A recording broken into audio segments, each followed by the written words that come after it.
Bancada do DF vai à Justiça para barrar o leilão da SEB Distribuição. Falta de transparência no processo de privatização da Companhia Energética de Brasília. Distribuição leva a bancada do Distrito Federal no Congresso Nacional a se unir e entrar na Justiça contra o leilão da empresa pública.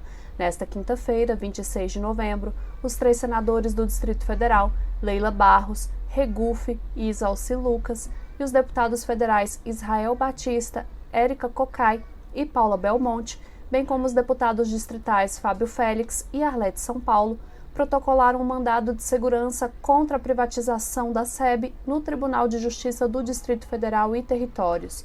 Os parlamentares acreditam que a SEB Distribuição não pode ser vendida sem a anuência da Câmara Legislativa do Distrito Federal. Foram juntos ao TJDFT, na manhã desta quinta-feira, 26, impetrar os mandados de segurança para suspender a deliberação da 103ª Assembleia Geral Extraordinária da empresa, realizada no dia 13 de outubro, que autorizou a venda da empresa pública de forma aligeirada. Com isso, o leilão previsto para ocorrer de forma apressada no dia 4 de dezembro fica automaticamente suspenso. Mas não basta suspender um leilão abreviado e uma decisão monocrática e autoritária do governo Ibanez Rocha, do MDB. O parlamento tem de encerrar qualquer negócio envolvendo a venda da SEB. É importante destacar que eles foram eleitos para defender os interesses públicos. O que deve fazer é suspender definitivamente a venda inapropriada e prejudicial ao povo. Basta ver a situação e os exemplos das unidades da federação que venderam suas empresas de energia, como o Amapá, o Goiás e as demais, e as barbaridades que os fundos de investimento que as compraram estão fazendo por lá, alerta a diretoria colegiada do Simpro-DF.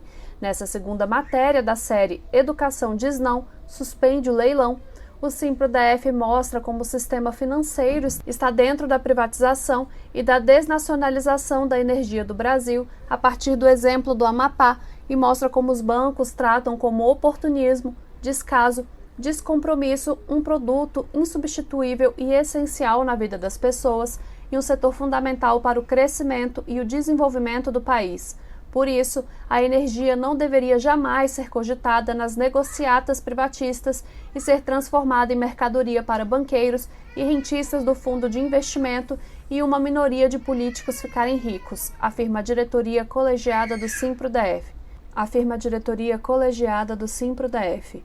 No Brasil, há mais de 50 empresas lucrativas distribuidoras de energia e mais de 9 mil geradores cobiçados pelas empresas privadas nacionais e estrangeiras. A energia do Amapá nas mãos dos bancos. O sistema de transmissão do Amapá vem da usina hidrelétrica do Tucuruí, tratando-se de um circuito duplo de 230 kV e chega até Macapá.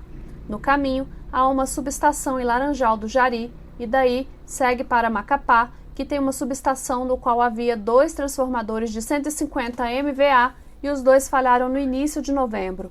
A Eletronorte, empresa pública que está na mira para ser privatizada também, conseguiu recuperar todos os transformadores.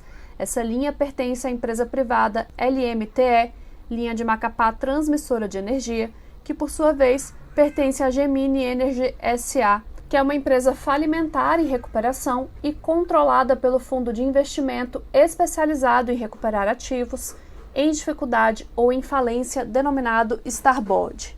A Gemini Energy SA, por sua vez, adquiriu a linha de transmissão de Macapá de outra empresa privada estrangeira que faliu e cujo nome é Isolux.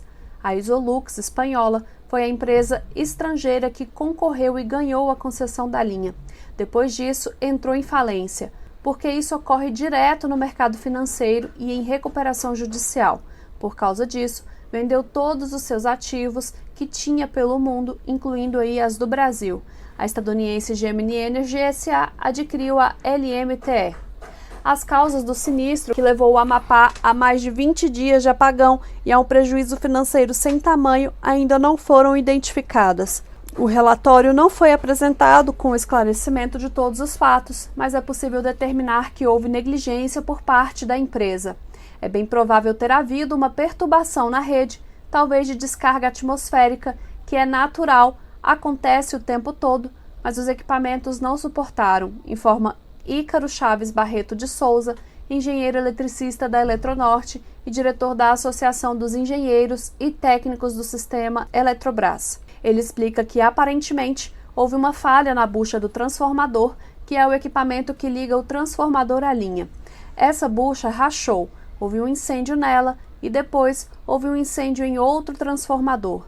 As buchas dos 2 transformadores que haviam da empresa foram danificadas nesse evento e um dos transformadores explodiu. O outro perdeu as buchas, mas não explodiu. Isso é sinônimo de material de terceira qualidade para a empresa não ter gasto com manutenção. Brasileiros vão pagar a conta dos prejuízos do Amapá. O diretor da AESEL informa que os prejuízos que os fundos de investimentos deram ao Amapá serão distribuídos entre os trabalhadores ativos e aposentados brasileiros. O prejuízo financeiro no estado do Amapá é tão grande que não dá para calcular o total ainda. O CNE deduziu por baixo, com base nos valores do PIB da unidade federativa, que passa dos 500 milhões. Mas o mais provável é que esses prejuízos financeiros não rebatam nos cofres públicos e sim no bolso do consumidor da classe trabalhadora, afirma Wellington Araújo Diniz, advogado, diretor jurídico do Estil Maranhão e membro da coordenação da Intersindical Norte e do Coletivo Nacional dos Eletriciários, o CNE. Ambos afirmam que os cofres públicos bancaram com transporte dos equipamentos e tudo mais, o que já é dinheiro do povo. No entanto, a maior parte dos gastos, como por exemplo a colaboração da geração a diesel em funcionamento e todos os demais trabalhos, bem como uma eventual compensação, como a isenção de conta de luz neste mês, prometida pelo presidente da República, tudo isso será pago pelo consumidor. Ou seja, a classe trabalhadora vai pagar, no mínimo, 2 vezes pelo apagão do Amapá, incluindo aí a própria isenção. É que o sistema tarifário brasileiro tem uma conta denominada Conta de Desenvolvimento Energético, a CDE, que suporta esse tipo de subsídio. O que vai acontecer é que os gastos feitos serão rateados em todos os consumidores do Brasil. Ou seja, o Brasil inteiro vai pagar a conta dos prejuízos que a LMTE causou no Amapá. Ainda não é possível deduzir o valor porque o problema ainda está sendo resolvido, explica Ícaro Souza. LMTE, uma concessão de 30 anos para dar lucros a banqueiros e rentistas. Em 2008, quando ocorreu o leilão e a empresa espanhola Isolux apresentou a menor tarifa, ou seja, a menor receita anual permitida, e sagrou-se vencedora, iniciou a construção dessa linha.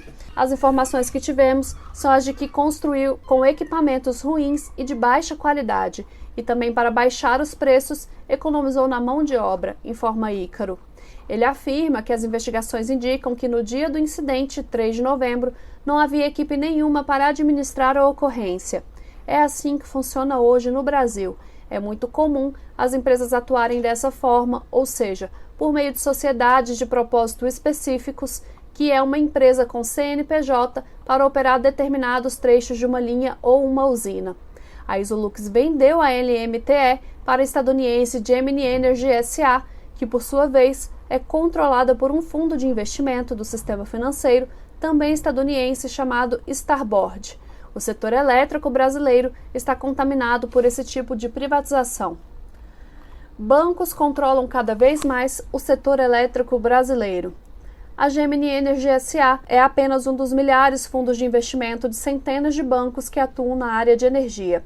O setor elétrico brasileiro está cada vez mais nas mãos dos fundos de investimento do sistema financeiro.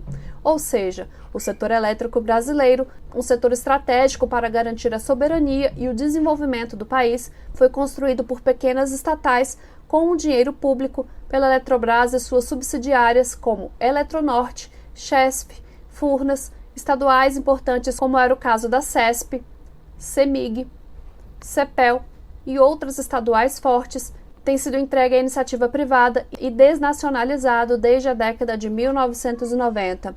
O maior responsável por isso é o ex-presidente Fernando Henrique Cardoso, do PSDB, critica Ícaro Souza. Ele conta que nesse processo de privatização, que ficou conhecida na história do Brasil como Privataria Tucana, houve várias reestruturações societárias dessas empresas privatizadas. Teve participação de empresas espanholas, chinesas, muitas vezes por empresas estatais de outros países que vieram adquirir as nossas empresas estatais. A tendência, no entanto, que tem acontecido hoje é a prevalência dos fundos de investimentos, ou seja, o sistema financeiro está transformando a energia brasileira em mercadoria para eles lucrarem. O Starboard estadunidense é apenas um deles. Outro é o BlackRock, um dos maiores fundos de investimento do mundo e dos mais poderosos que está dentro de várias empresas privadas, como a Energisa, Equatorial, Enel e outras foram privatizadas e entregues ao sistema financeiro pelos governadores. Esses fundos de investimento estão de olho na Eletrobras e pressionam de todas as formas pela sua privatização. A Eletrobras, uma estatal de economia mista, já tem alguns fundos de investimentos importantes no mercado financeiro, como participantes minoritários em sua base societária, como, por exemplo, o fundo 3G Radar. O fundo 3G Radar é controlado por Jorge Paulo Lemann, um dos homens mais ricos do Brasil, que também domina o setor privado da educação. Também faz parte dessa base societária o BTG Pactual, o banco do ministro da Economia Paulo Guedes e o Banco Itaú, que está cada vez mais dentro do setor elétrico, alerta Ícaro. Leia a série de matérias produzidas pelo Simpro DF sobre a privatização da SEB.